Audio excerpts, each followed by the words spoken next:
Good morning, everybody. Good afternoon, good evening, and a very, very happy Chinese New Year to all those who are celebrating the New Year. It is the year of the tiger, and we'll hear from Basil about that, how much we love them. So I am Jyoti Mathur Philip, the Director for the Implementation Support Division at the Convention on Biological Diversity Secretariat, and also the one leading the work on the post-2020 for the Secretariat. I'd like to welcome you here on behalf of the Secretariat. And to this webinar, which is a part of a series of webinars we are hosting together with the co-chairs of the open-ended working group on the post-2020 Global Biodiversity Framework and the chairs of the subsidiary bodies, SBSTA and SBI, to help parties and stakeholders prepare for the upcoming resumed meetings that will be held in Geneva from 13th to 29th March. We will be holding this webinar twice to accommodate those joining us from different time zones. Today, right now, as we are doing, 1st February at 8 a.m. Montreal time, and Monday, 7th February, 6 p.m. Montreal time, and this is to accommodate all those that are taking time off during the Chinese New Year. A few housekeeping points. Following the co-chair's presentation, we will have a few minutes, maybe 20 minutes or half an hour, depending on how efficient our co-chairs are, to give you, we will have some time for questions and answers. And to ask a question, please type it in the question box. I will moderate your questions and address them to the co-chairs. Kindly be reminded, this is not a negotiation session, but an opportunity for you to seek clarification on the co-chair's reflections report and on their presentation today. I also want to remind you that we have this series of webinars, the different dates can be found on our website. So please keep going there and checking for new dates. We now have a date for one on 8th of February, where we will with all the chairs talk about the organization of work in Geneva. Finally, just to let you know, this session is being recorded and the recording will be posted on the CBD website. Now, without further ado, may I hand it over to Basil and Francis. Thank you so much. Thank you, Jyoti, and good day, good morning to all of you. It is a pleasure to present to you today. And as Jyoti said, best wish for the New Year's to all our Chinese friends. Tigers are a symbol of power and might, and perhaps we're going to be inspired by tigers in our work. I think we should all aim to be tigers, but also keep at the same time in mind that tigers are classified as endangered by the IUCN. So let's be tigers and let's work for tigers this year. So turning to the subject of today, I will now share my screen, and Francis will be starting with the first few slides. And I think maybe Jyoti can tell me if you can see the title slide. I can. Thank you. Thank you. Francis, over to you. Thank you, Basil. Thank you, everyone. Good afternoon, good morning, good evening, wherever you may be. I may have to take off my video just to make sure that my internet connectivity is strong enough. So we'll be making this presentation in two parts. I'll take some slides and then Basil will complete the remaining one. So next slide, please, Basil.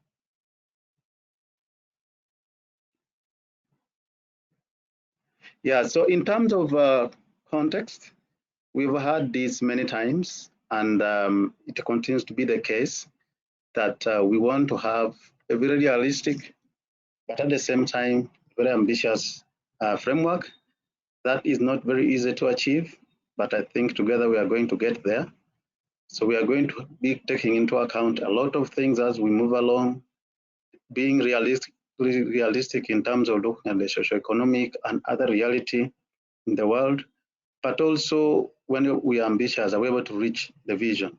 If we are over ambitious, we may not reach there. If we are less ambitious, we may not reach there.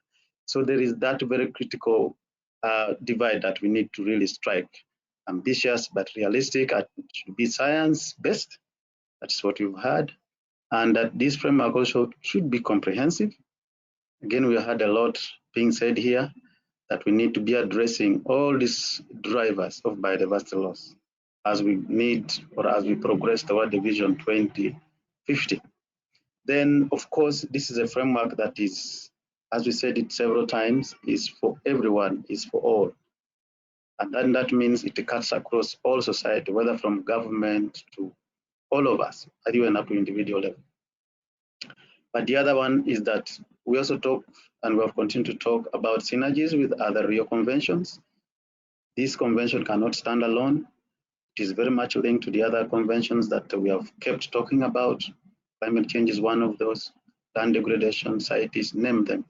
They are all very important and we need to be linking up with them. Then learning from others, what has happened in the other conventions.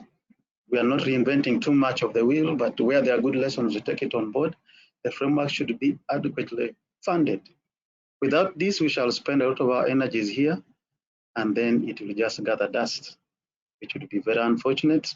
And then we need to explore potentials for other opportunities for resource mobilization. We know this is a very important subject. Next slide, Co-Chair.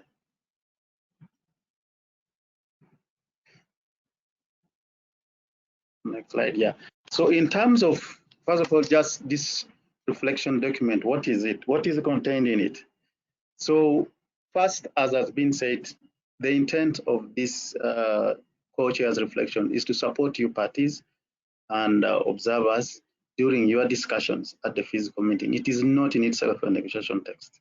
And therefore, we have tried to give really our views on where we have seen divergence, where we have seen maybe even convergence.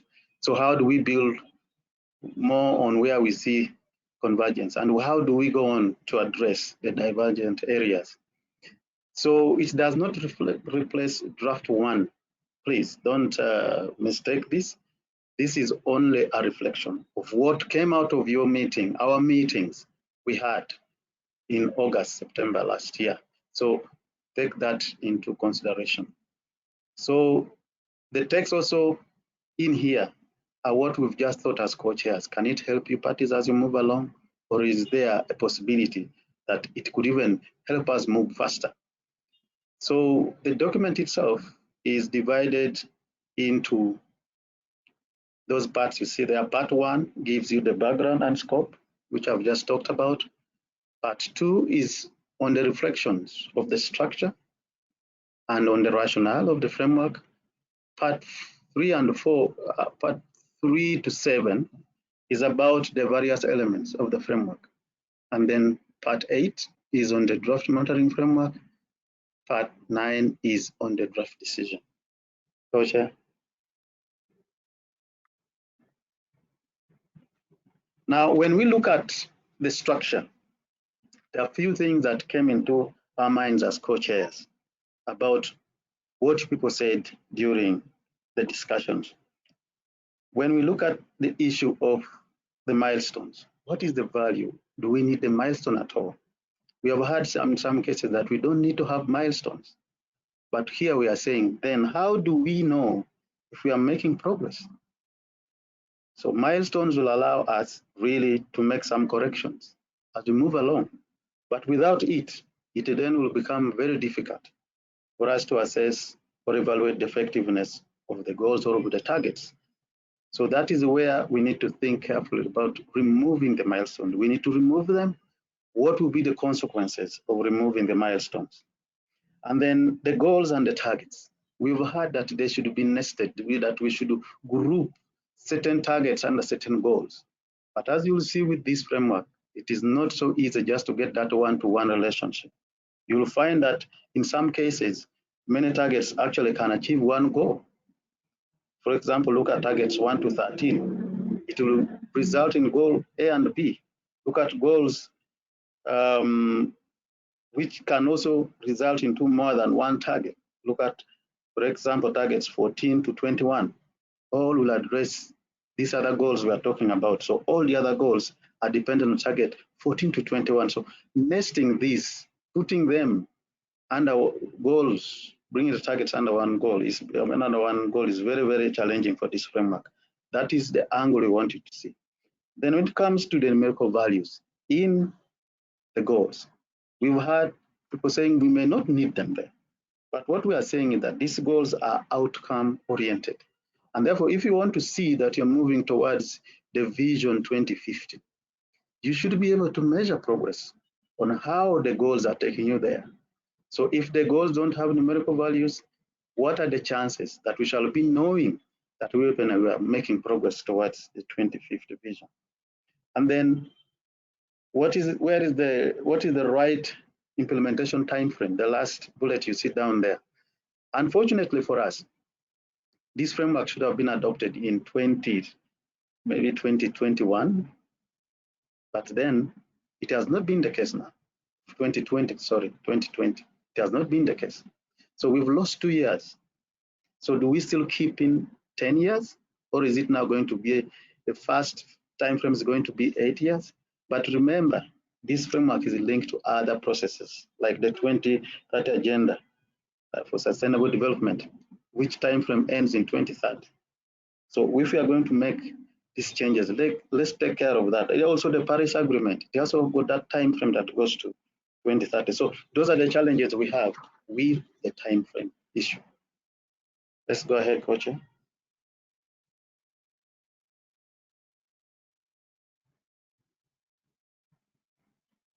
So the next one is on the theory of change.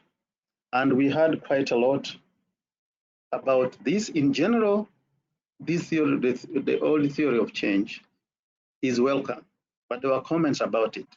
And therefore, when we looked at comments that came through, we have tried to improve on the theory of change, some modification. You'll see that we've brought in here now the indirect drivers and the direct drivers, which we had people wanted to see how we integrate them in the framework. So you'll see that now we have integrated them there. And also you'll see that on the current status, we also try to unpack for you more details there. You can ask a question later on if you have, but we have modified and tried to improve this theory of change, taking into account what we had during the discussions. Next slide.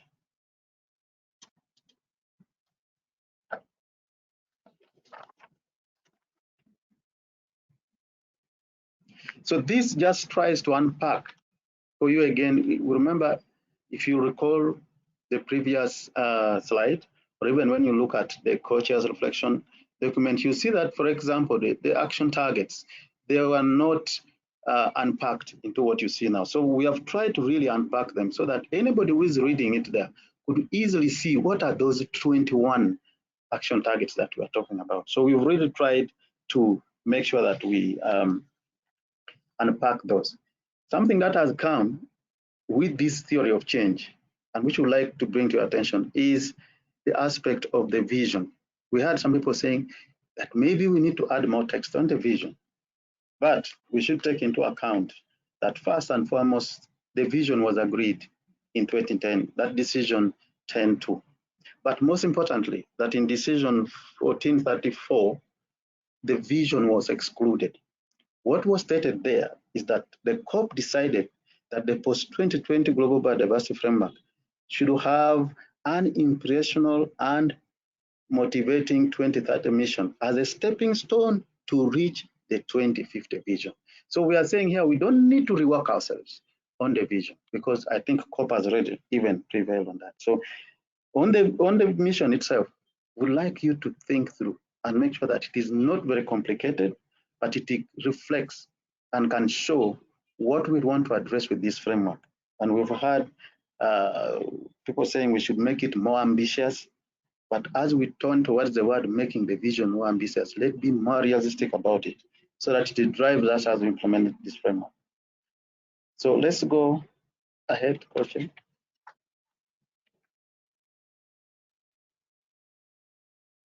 Now, during the discussion last August, September, we also had a number of views that came in. People wanted us to include in this framework the guiding principles for implementing the framework itself. What you see us calling here as the 7 guidance, the 7 guidelines. We've taken note of this, and this is something I think we are going to include in the next version of the framework. Now, those are the 7 guiding principles for implementation. That is a framework for all. Some of these we have said it earlier. We need to have synergies in place. We take note and recognize right-based, gender, youth, and appeals issues. Then the human rights and the value system approach. Those are the issue of the Mother Earth. This came in. Integration of the 3 objectives of the convention, but also looking at the other convention protocols as well of the convention. Then building on the text of the convention. No need to really quote the entire text of the convention here. And then we need adequate resources. So we are going to craft text along here and see how we come along with this view that we should have some guiding principles on implementation of the framework. Co-chair, let's go ahead.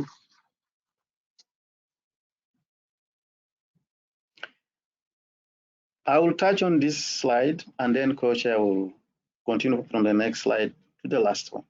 There are very interesting developments here on these goals, on these milestones. I already explained why we need to have the milestones.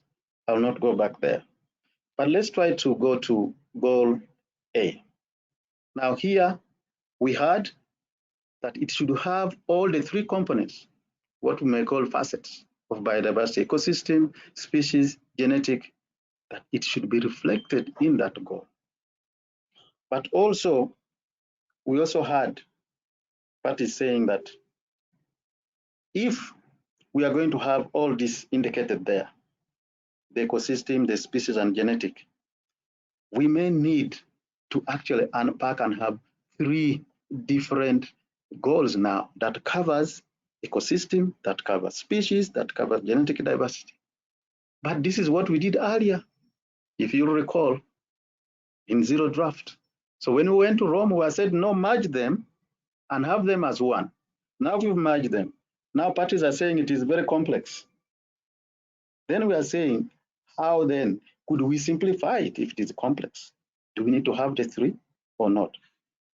So the thing is, should we divide this part, what we are seeing right now, into, say, 3 goals? That would increase the number of goals you parties will guide, because what you tell us to do, we try our best to implement it. So that is what came out when you think of that goal A. Now, looking at goal B, generally there's broad support for this. And again, there are some issues that came up on this goal. But overall, we are saying, if you look at page 18, you will see that there is a proposed text, page 18 of the co-chair's reflection. There is some proposed text on how we could modify that goal in relation to what we've heard from your parties. And quickly, let me refer you to that page 18. What does it say? When you look at that page 18, we have now changed something about ecosystem, nature's contribution to people's valued. We are now saying ecosystem services are valued. That is because of the views that has come from you, the party. So there's a slight change. And we are saying that is the text you parties could look at. Does it then take into account what your concerns are? If we modify that goal slightly as proposed there, you'll see it on page 18 of that document. Now, going to the next page, which, as I said, will now be presented by the co-chairs. You are going to hear a little bit more from there, but what I need to tell you is that with your views, we have tried to give you scenarios. If we take what you've said, maybe these are the consequences, or these are the options that are there. So co-chair, you can take us through the remaining slides, which are indicated there up to the last bit. Thank you, Francis, and I'm looking forward to the rest of the presentation. So following on goals, and I will be speaking to goal C and D. If you look at goal C, we don't have a numerical targets in there. We're talking about a substantial increase. Perhaps you want to have some discussion and define what do we mean by substantial increase, and what could be there. Moving to goal D, that's something that needs to be looked at in relationship with target 18 and 19, and we will have a graphic to try to help unpack that.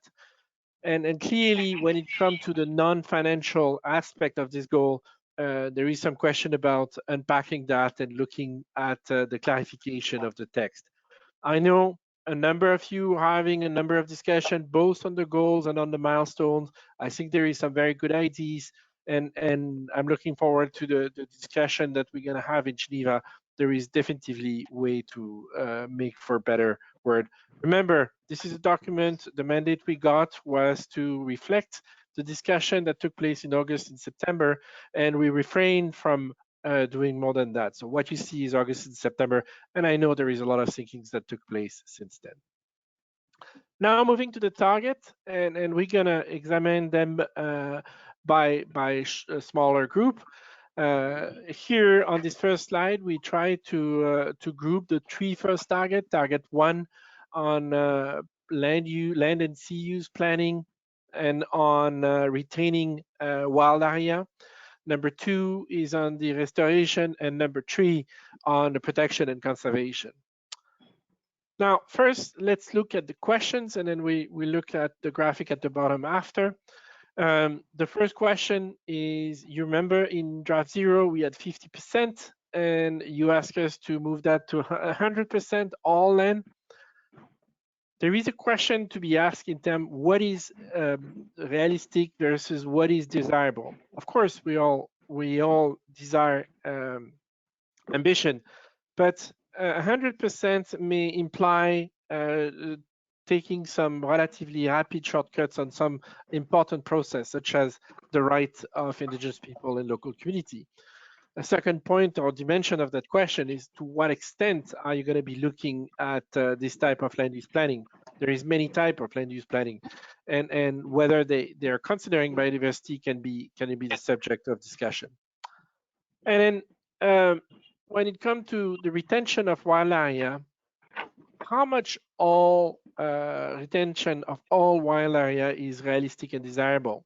Keep in mind that we're going to need to look at major change in agriculture, and depending on whether you look at those on a local or global basis, that may mean very different things.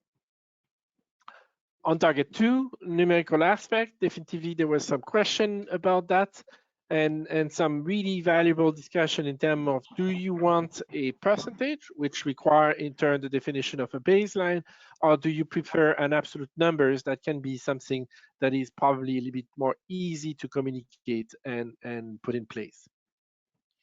Number 3, similarly to what was said by Francis earlier, do we need to have the wording contribution to people, or should it be replaced by provision of ecosystem services?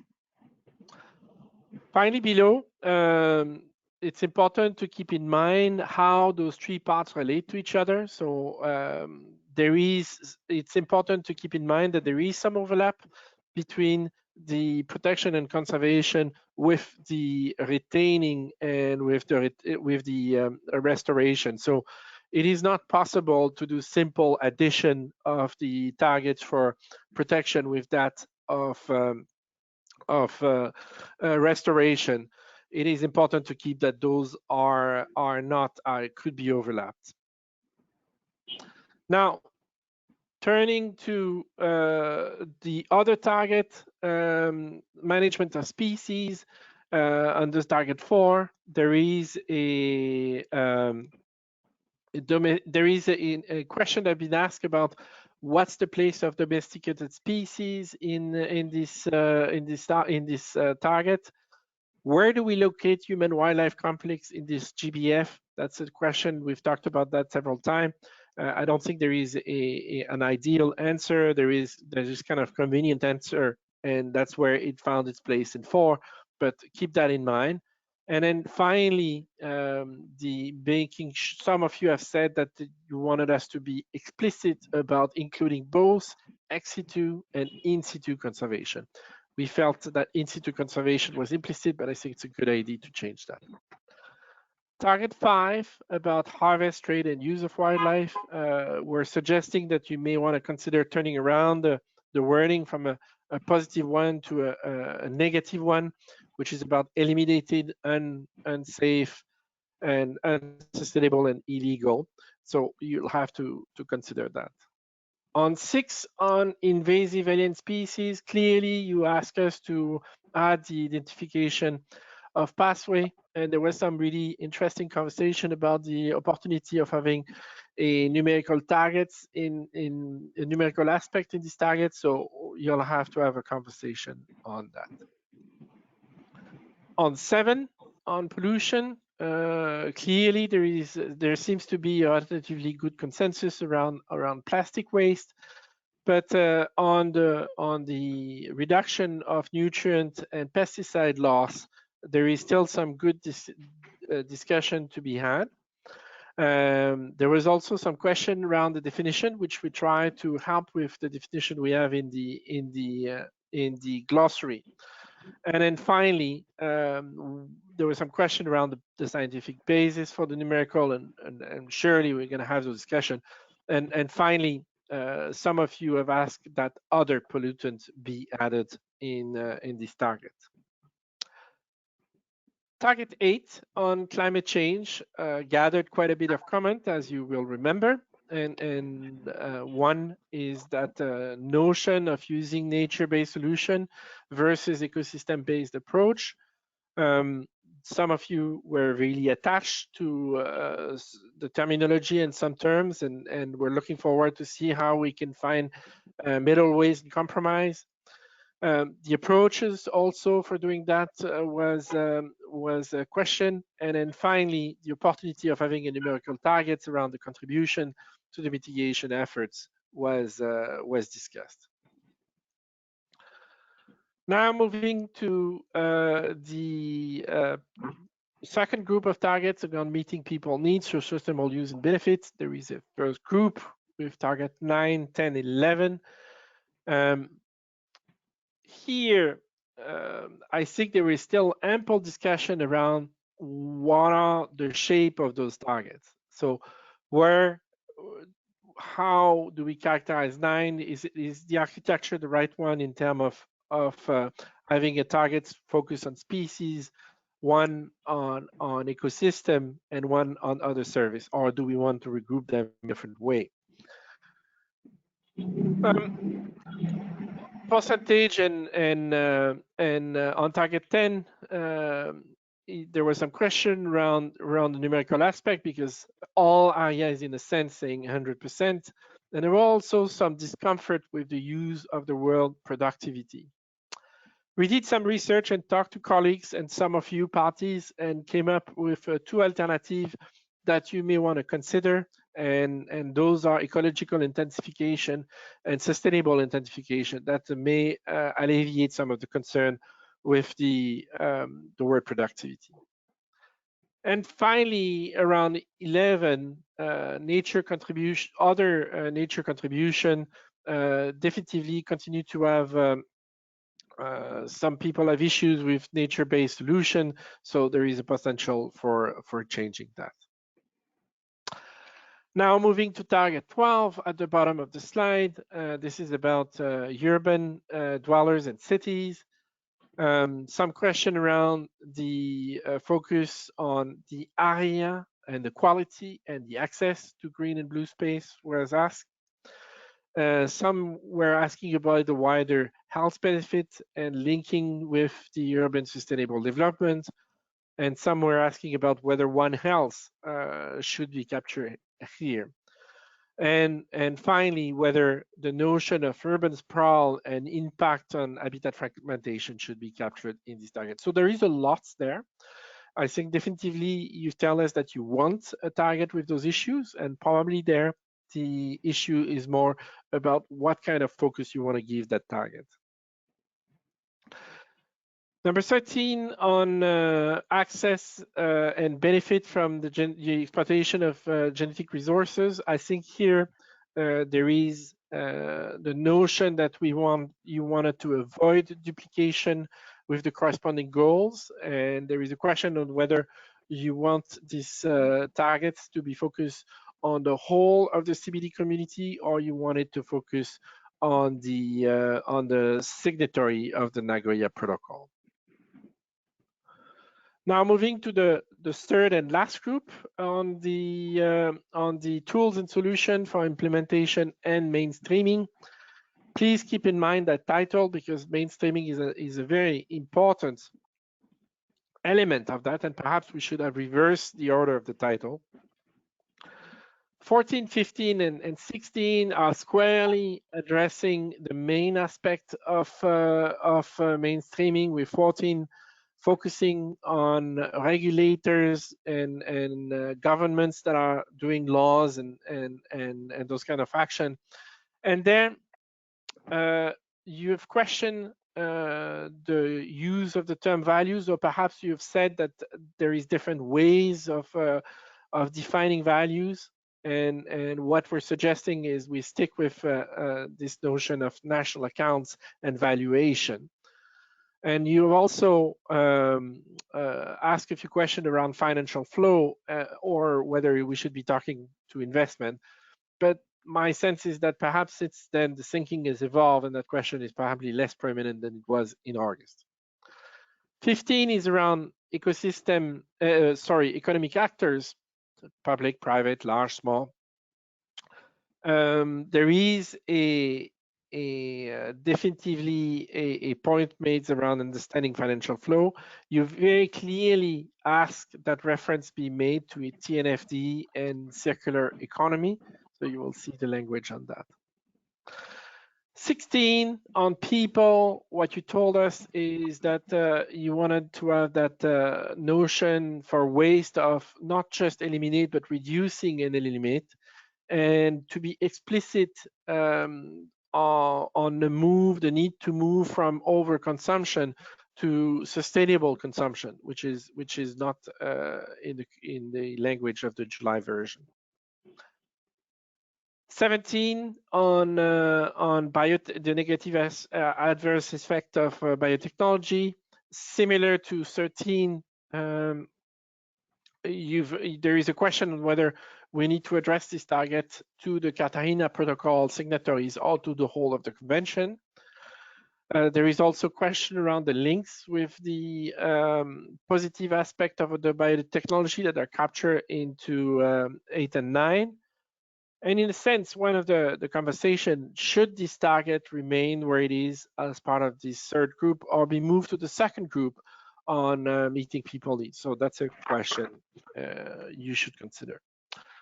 Now, moving to target 18 and 19, you know, there are two sides of a coin, pun well intended.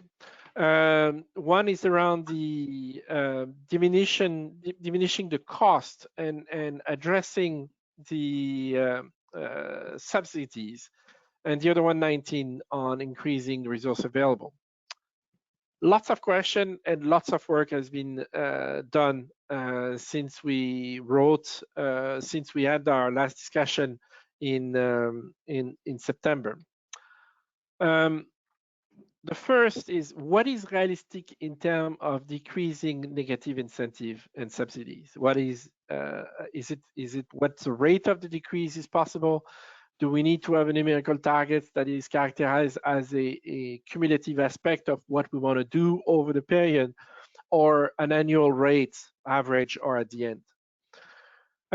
What's the link between decreasing cost and negative incentive?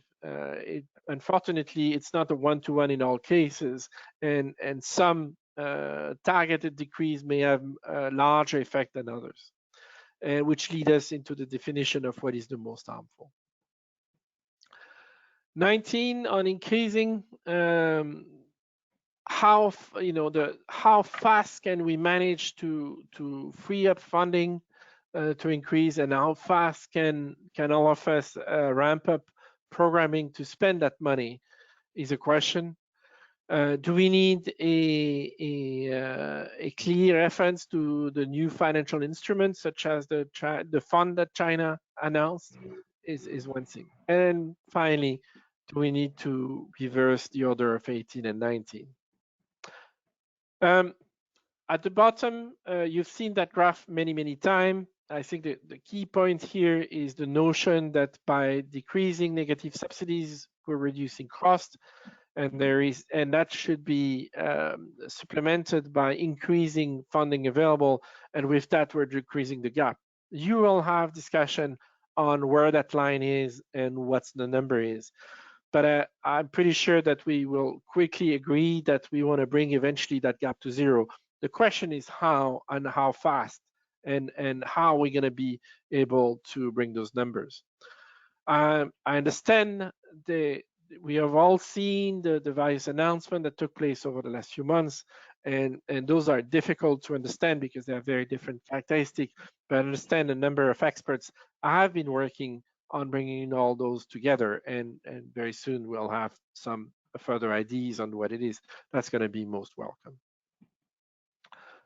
Now, moving to the last two sentences,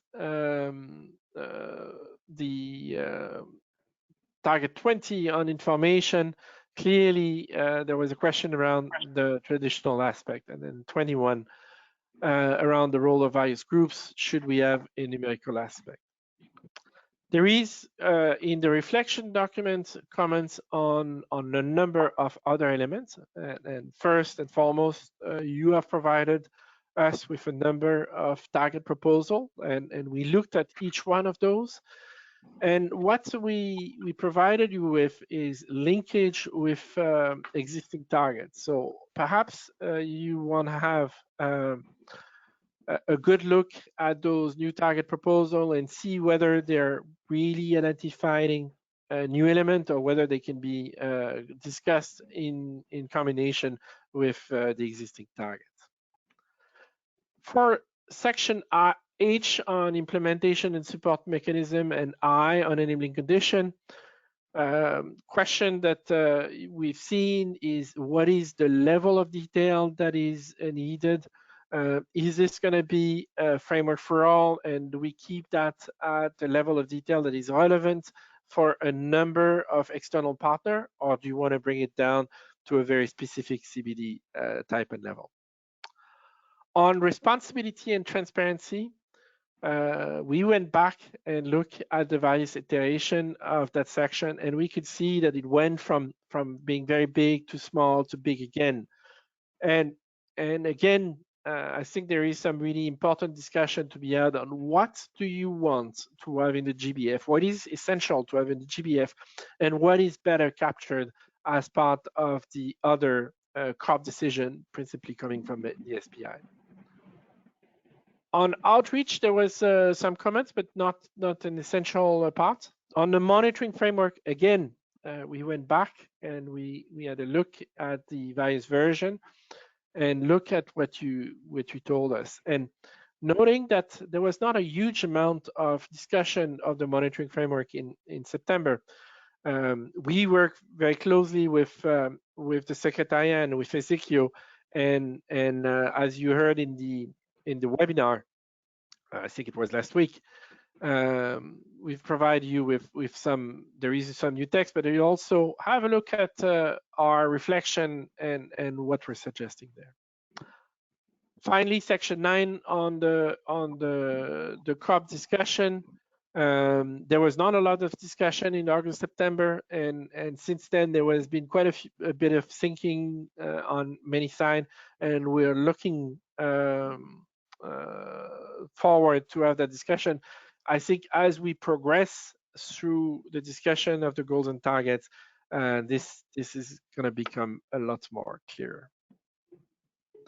Now, a few words on digital sequence information. We're making progress. There is still a lot of inconsistency in how all of us are integrating and understanding the facts.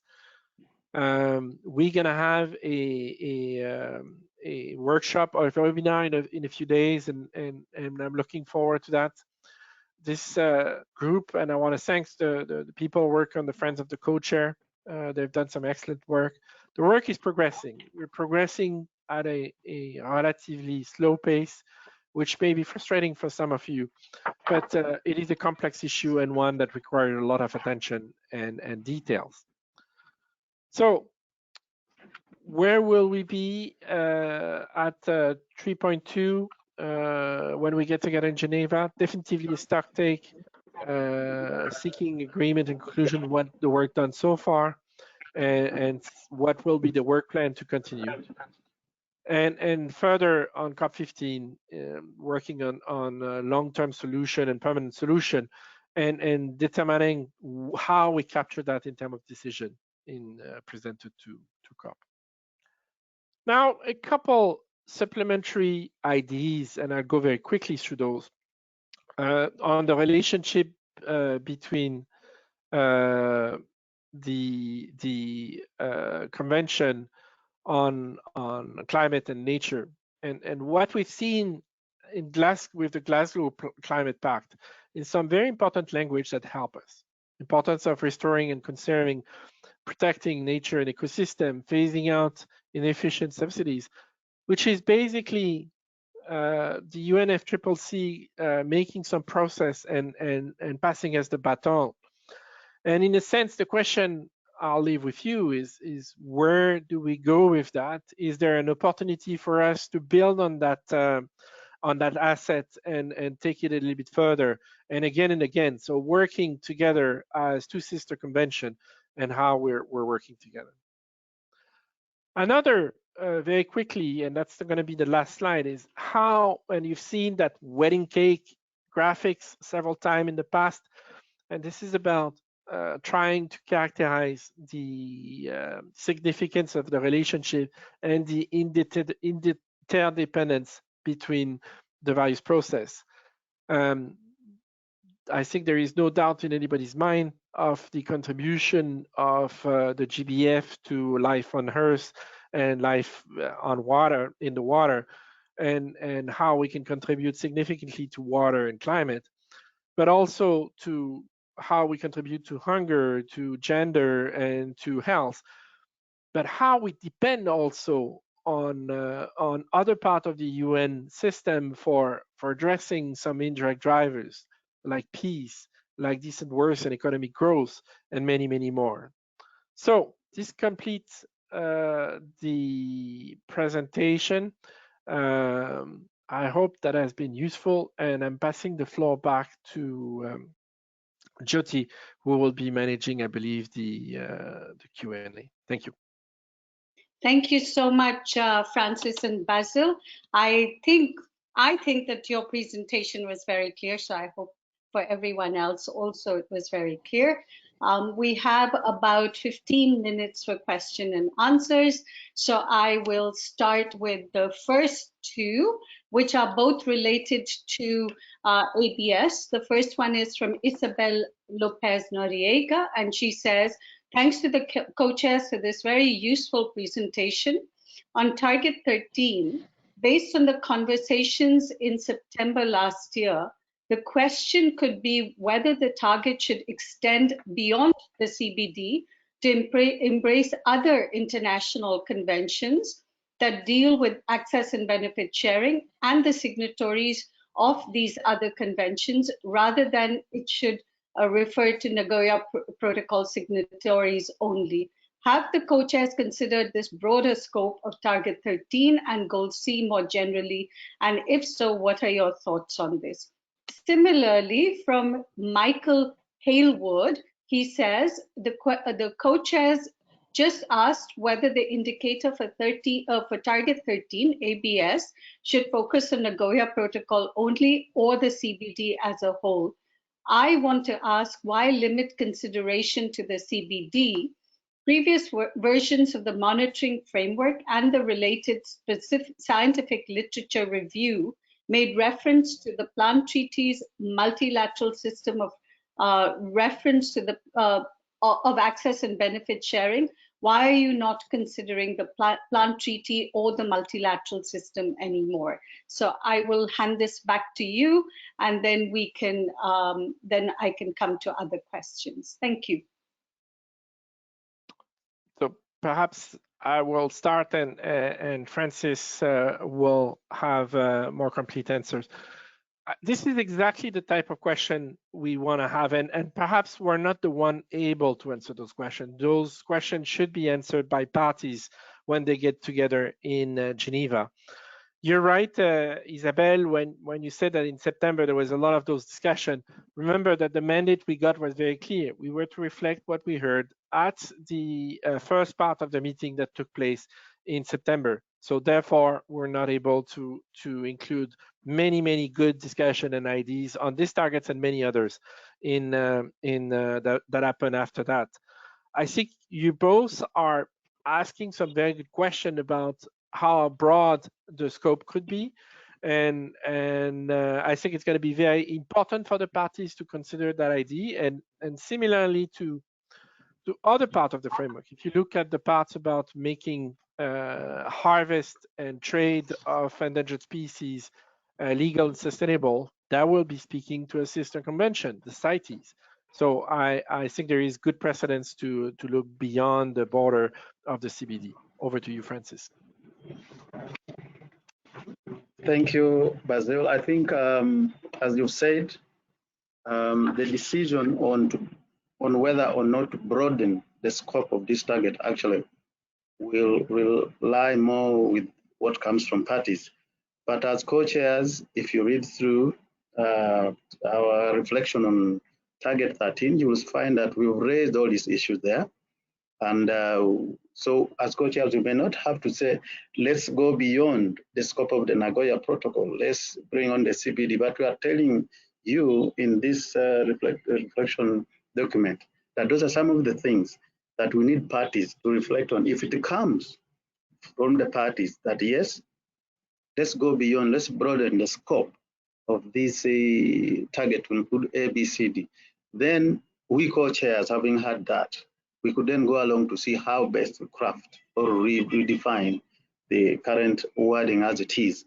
But chairs as they are, they have a limitation as well. They may not, they will ask, where do you get that mandate to do that? So it has to come out from you, the parties. But something also I wanted to say, and I would like to interest you to read also how we have advised on the way we should handle DSI on this target, because we had people who are saying, should DSI also be reflected on this target? And you will see clearly on page 38 of the co-chair's reflection, how we have advised the issue of DSI to be handled.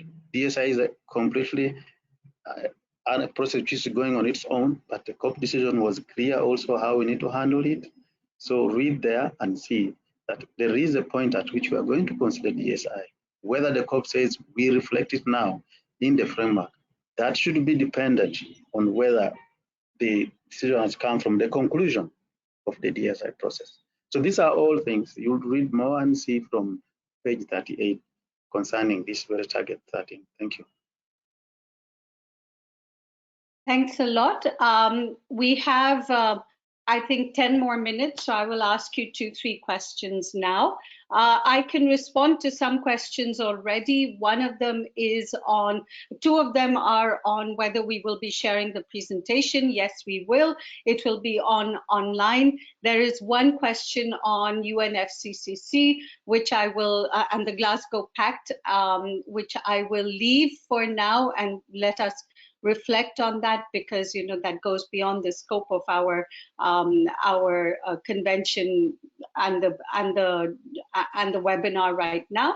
But let me ask you both the next 2 or 3 questions. The next 2 questions are very close to my heart, so I will ask you these.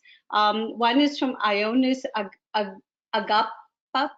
I'm sorry if I mispronounce your name. Don't you think that the exclusion of core element of the implementation mechanism from Chapter J will compromise the comprehensiveness of the implementation mechanism as a whole? Experience from the previous period is clear. A framework merely setting targets is not enough, but yet must be supported by a clear implementation mechanism. And before I hand this over, I will ask one more question, but just to remind you that we have lots of decisions within the SBI that will also support the implementation of the framework. The next question is from Charles Barber, and that's very close to my heart also. Despite the critical role of controlling wildlife hunting and trade and reducing tropical deforestation as key measures to reduce future pandemic of zoonotic origin at the source, at the point of zoonotic spillover, there's almost no recognition in the present draft of this critical reason to stopping biodiversity loss. Other work is going on under the CBD on this issue, but it would be a significant failing if the GBS does not address the issue properly. Now, I will ask one more question from Melissa Levet. According to the presentation, the scope of the open-ended working group 3.2 will only be undertaking a stocktake of progress and defining a work plan, or actual negotiation of the draft one will take place, which will only be mandated, which will be the mandate of open-ended working group 3.2 in this regard. I think we could start with that question. It's a very, very important question. Thank you.